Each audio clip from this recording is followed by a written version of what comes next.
శ్రమ మన ఆయుధమైతే విజయం మన బానిస అవుతుంది. 17 సంవత్సరాల కుర్రోడు ప్రపంచ క్రికెట్ ని గడగడలాడిస్తున్నాడండి.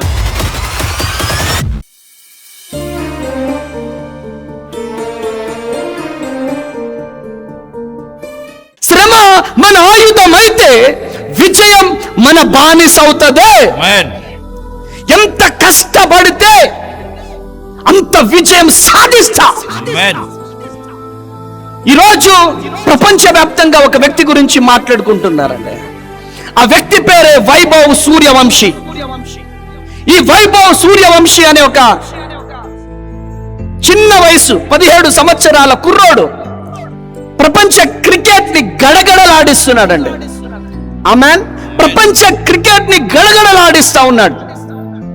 ఈరోజు IPL లో, ఇండియన్ ప్రీమియర్ లీగ్ లో ఘనముగా ఆడాడండి. తను ఆడుతున్నటువంటి ఆట అందరినీ ఆకర్షిస్తుందండి. తన టీం కోసం ప్రాణం పెట్టి ఆడాడు ఆయన. తను ప్రియమైనటువంటి దేవుని జనాంగమా, వైభవ్ సూర్యవంశీ అనే వ్యక్తి బీహార్ రాష్ట్రంలోని సమస్తపూర్ జిల్లాలో తాజ్పూర్ ప్రాంతంలో జన్మించాడండి. 2011 మార్చి 27న జన్మించిన ఇతడు చిన్న వయసులోనే క్రికెట్ ఆడడం ప్రారంభించాడు. చిన్న వయసులోనే తన తండ్రి ఒక ఆశ, నా కొడుకు క్రికెటర్ కావాలని ఒక ఆశ. తన తండ్రి పేరు సంజీవ్ సూర్యవంశీ. ఈ సంజీవ్ సూర్యవంశీ తన కుమారుడి కోసం ఏం చేశాడయ్యా అంటే తనకున్నటువంటి భూములు అమ్మేశాడు. నా కొడుకుని ఎట్టి పరిస్థితుల్లో నేను క్రికెటర్ చేయాలి, నా కొడుకుని ఎట్టి పరిస్థితులలో ఇండియన్ క్రికెట్ టీంలో నా కొడుకు స్థానం ఉండాలి అని చెప్పి తన కుమారుడి కోసము ఉదయాన్నే లెగిసి 100 కిలోమీటర్ల దూరం ప్రయాణం చేసేవాడంట. రోజుకొచ్చి 500 బంతులకు ప్రాక్టీస్ చేసేవాడంట. 500 బంతులు అంటే ఎంత కసి, ఎంత పట్టుదల. ఆ వ్యక్తి గురించి బుక్ చదువుతున్నప్పుడు, ఆ వ్యక్తి గురించి వింటున్నప్పుడు నేను చాలా ఇన్స్పైర్ అయ్యానండి. అంత చిన్న వయసులో తన తండ్రికి ఉన్నటువంటి సంజీవ్ సూర్యవంశీకి ఉన్నటువంటి వాళ్ళ నాన్నగారికి ఉన్నటువంటి తపన, నా కొడుకుకు ఎట్టి పరిస్థితులలో ఇండియన్ క్రికెట్ టీంలో నేను స్థానం చూడాలి, కొడుకుని ప్రోత్సహిస్తా ఉండేవాడు. చూడండి, రోజు ఉదయం 4 గంటలకు లెగిసి తన తండ్రి తన తల్లి టిఫిన్ బాక్స్ కట్టి పంపించేవాళ్ళని. ఎంత దూరం తెలుసా? రోజు 100 కిలోమీటర్ల దూరం వెళ్ళి ప్రాక్టీస్ చేసేవాడంట. 100 కిలోమీటర్ల దూరం వెళ్ళి ప్రాక్టీస్ చేశాడంట తన తండ్రి ఆశయం కోసం. ఏమండి, ఈరోజు సంజీవ్ సూర్యవంశీ, ఈరోజు వైభవ్ సూర్యవంశీ తన తండ్రి సంజీవ్ సూర్యవంశీ త్యాగం అన్నది ఒక్కడి త్యాగం కూడా కాదు. తన తండ్రి త్యాగాన్ని చూశాడు ఆ అబ్బాయి, తన తల్లి త్యాగాన్ని చూశారు. కుటుంబం అంతా అంగీకరించి వారికి ఉన్న ఆస్తి అమ్మి మరీ కోచింగ్ ఇప్పించారండి. ఆ కోచింగ్ కరెక్ట్ గా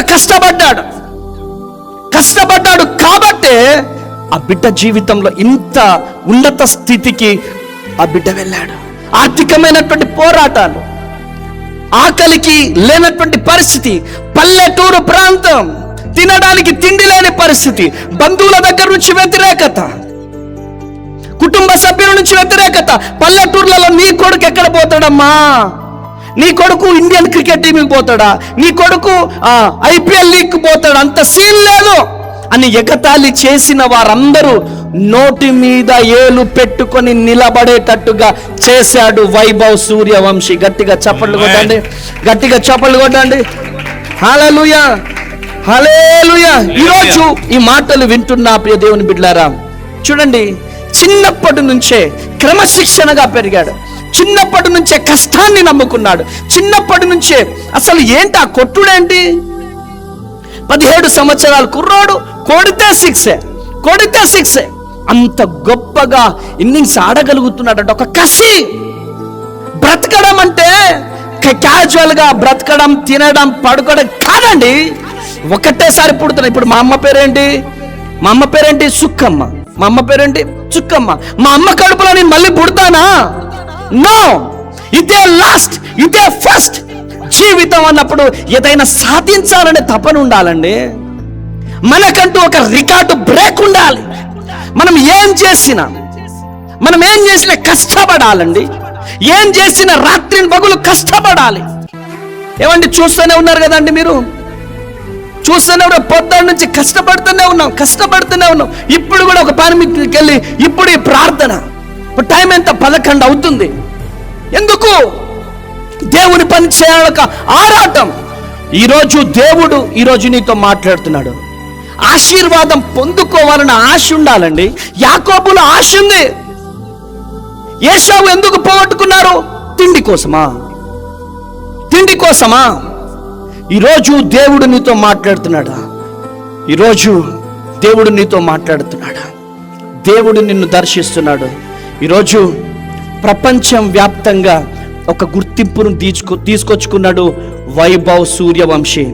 ఈరోజు దేవుడు నీతో మాట్లాడుతున్నాడు. చూడండి, పేదరికం అనేది విజయానికి అడ్డంకి కాదండి. నీ విజయానికి అడ్డంకి ఏంటిదో తెలుసా? నీ విజయానికి అడ్డంకి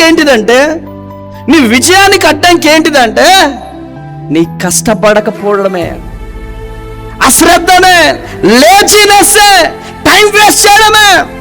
మొన్న ఒక సాంగ్ చేశానండి. సాంగ్ రాసి పాడాను. అయితే దానికి తమ్లైన్ కావాలన్నారు. తమ్లైన్ కావాలంటే ఒక తమ్లైన్ ఒక అబ్బాయి చేస్తాడని చెప్పేసి అడిగితే ఒక తమ్లైన్కి వచ్చేసేసి 3000 అడిగాడండి. ఏంటంటే ఒక తమ్లైన్ చేయడానికి ఎంత? 3000 రూపాయలు అడిగాడు. బాబు, నువ్వు రోజుకొచ్చి ఎన్ని తమ్లైన్లు చేస్తావు బాబు అంటే, డెఫినెట్లీగా ఒక 10 తమ్లైన్లు చేస్తా నేను. అయ్యో బాబోయ్, ఒక తమ్లైన్ డిజైనరు రోజుకొచ్చి 30,000 సంపాదిస్తున్నాడా? ఎందుకు అంత డిమాండ్? దేనికంటే తన ఆ డిజైనింగ్ లో ఉన్నటువంటి చూపు, తన కష్టం కనపడుతుంది. అక్కడ తన కష్టం కనపడుతుంది. ఈరోజు భారతదేశంలో కూడా ఒక సుందర్ పిచ్చే కావచ్చు, గూగుల్ CEO సుందర్ పిచ్చే. ఈరోజు ప్రియమైనటువంటి దేవుని జనాంగమా కోట్ల రూపాయలు వాళ్ళు సంపాదిస్తున్నారంటే ఏంటి కారణం? ఏంటిదంటే శ్రమ పడుతున్నారు, కష్టపడి చదువుకుంటున్నారు. ఈరోజు ఈ మాటలు వింటున్న ప్రియ దేవుని జనాంగమా, మనము కూడా మనకున్న దాంట్లో మనము కష్టపడాలి, విజయము సాధించాలి. ఆమెన్. ఈరోజు చిన్న ఊరు నీకు అడ్డంకి కాదండి. ఆ అబ్బాయికి చిన్న ఊరు, పేదరికం అడ్డు రాలేదు. చిన్న ఊరు అడ్డు రాలేదు. సౌకర్యాలు లేకపోయినా 100 కిలోమీటర్లు వెళ్ళాడు. కానీ తన జీవితంలో ఉన్నటువంటి కళ, తన జీవితంలో ఉన్నటువంటి గమ్యం విడిచిపెట్టకుండా రాత్రిన్ పగళ్ళు కష్టపడ్డాడు. ఈరోజు ప్రపంచ చరిత్రలో ఒక గొప్ప అధ్యయనం, గొప్ప చరిత్ర సృష్టించాడు. దాని వెనకాల వాళ్ళ తల్లిదండ్రుల శ్రమ ఉంది, దాని వెనకాల తన కష్టం ఉంది. ఈరోజు ఈ మాటలు వింటున్న ప్రియ దేవుని బిడ్డలారా, వైభవ్ సూర్యవంశీ ఈరోజు అనేక మందికి ఆదర్శంగా నిలబడుతున్నాడండి. ఈరోజు 10th క్లాస్ ఎగ్జామ్స్ రాయలేదాయన. వద్దన్నారు తల్లిదండ్రులు. ఎందుకు వద్దన్నారు? చదువు ఎందుకు వద్దన్నారు? ఆల్రెడీ ఆయన ఎక్కడో ఉన్నాడు. ఇప్పుడు లేటెస్ట్ న్యూస్ ఏం తెలుసా? సంవత్సరానికి వచ్చి 50 కోట్ల రూపాయలు ఇచ్చి తీసుకోవడానికి రెడీగా ఉన్నారు ఆయన. కొట్టండి గట్టిగా, చెప్పలో కొట్టండి గట్టిగా. వయసు 17 కానీ ఇండియన్ టీంలో తీసుకోవాలనుకుంటున్నారు. ఈరోజు సాధించాలని ఒక తపన, సాధించాలని ఒక తృష్ణ మనలో ఉన్నప్పుడు మనల్ని ఎవరు ఆపలేరండి. ఎంతమంది తొక్కాలని ప్రయత్నం చేసినా, ఎంతమంది నాశనం చేయాలని చూసినా, నీలో ఉన్నటువంటి పట్టుదల, నీలో ఉన్నటువంటి పౌరుషం, నీలో ఉన్న సాధించాలని ఒక తపన నీలో ఉన్నప్పుడు నిన్నెవరు ఆపలేరు. కాంప్రమైజింగ్ గా ఖానా పీనా సోనా అన్నట్టుగా ఉంటే నీ జీవితం అక్కడే ఉంటది. చాలా మంది ఏంటి, సాధించినటువంటి వారి మీద పడి ఏడవడం, కష్టపడడం చేత కాదు, టైంకి లెగడం చేత కాదు, చదవడం చేత కాదు, టైంకి కష్టపడడం చేత కాదు. ఎవరైతే కష్టపడి దేవుని పని చేస్తారో, ఎవరైతే కష్టపడి సాధిస్తారో వాళ్ళ మీద పడి ఏడవడమే, పడి ఏడవడం మానేయాల. వాళ్ళు సాధించారంటే వాళ్ళ కష్టాన్ని చూడాలండి, వాళ్ళ కష్టాన్ని చూడాలి. వాళ్ళ కష్టాన్ని చూసినప్పుడు దేవుడు, వాళ్ళ కష్టాన్ని చూసి మనము కూడా కష్టపడితే మనల్ని కూడా దేవుడు దీవిస్తాడు. గట్టిగా చప్పట్లు కొట్టండి.